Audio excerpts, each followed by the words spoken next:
Assalamualaikum warahmatullahi wabarakatuh. Pada video kali ini, saya akan membahas mengenai konsep ittihad dan konsep hulul. Jadi, simak video berikutnya.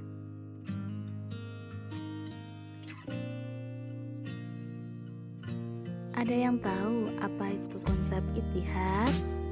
Jadi, secara etimologis, ittihad atau al-ittihad mengandung pengertian persatuan. Dalam rujukan kata tasawuf, mengandung pengertian hubungan antara manusia dengan Tuhan.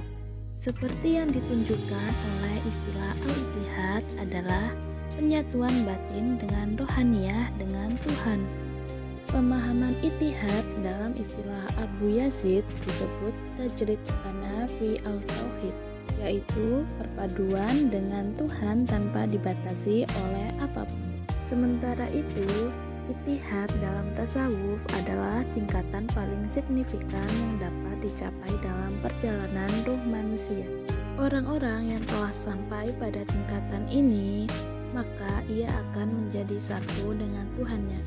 Dibukakan pemisah baginya, dan ia dapat melihat hal-hal yang belum pernah dilihat mata, mendengar hal-hal yang belum pernah didengar telinga, dan belum pernah terlintas di hati. Pada saat itu, ekspresi abnormal dan aneh sering keluar yang disebut tasawuf dengan syatahat.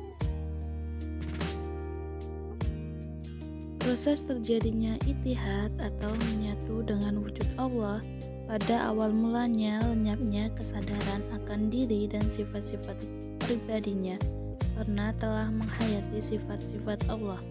Lalu lenyapnya kesadaran akan penghayatan terhadap sifat-sifat Allah karena telah memulai keindahan wajah Allah.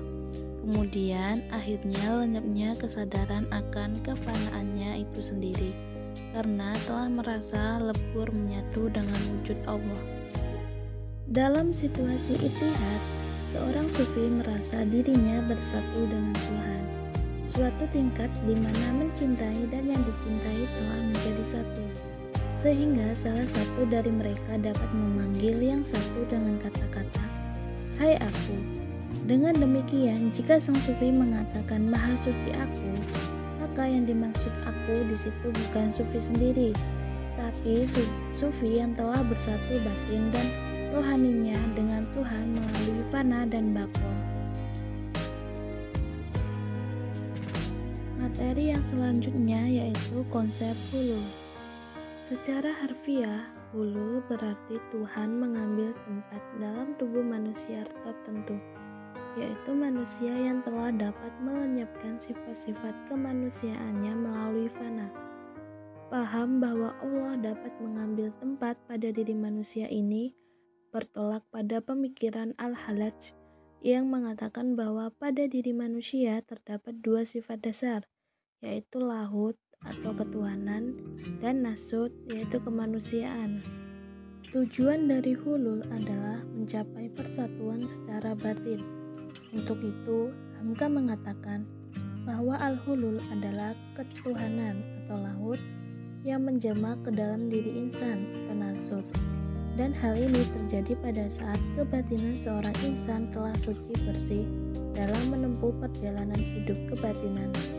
Menurut Al-Halaj, manusia mempunyai sifat dasar yang ganda, yaitu sifat ketuhanan atau lahut dan sifat kemanusiaan atau nasut.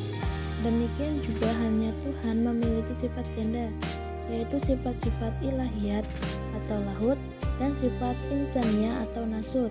Apabila seseorang telah dapat menghilangkan sifat-sifat kemanusiaannya dan mengembangkan sifat-sifat ilahiyatnya melalui fana, maka Tuhan akan mengambil tempat dalam dirinya dan terjadilah kesatuan manusia dengan Tuhan. Dan inilah yang dimaksud dengan hulul.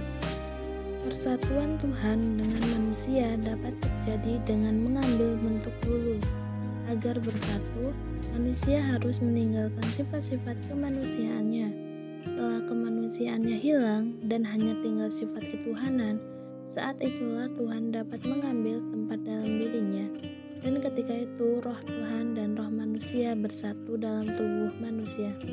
Sekian yang dapat saya sampaikan. Kurang lebihnya saya mohon maaf.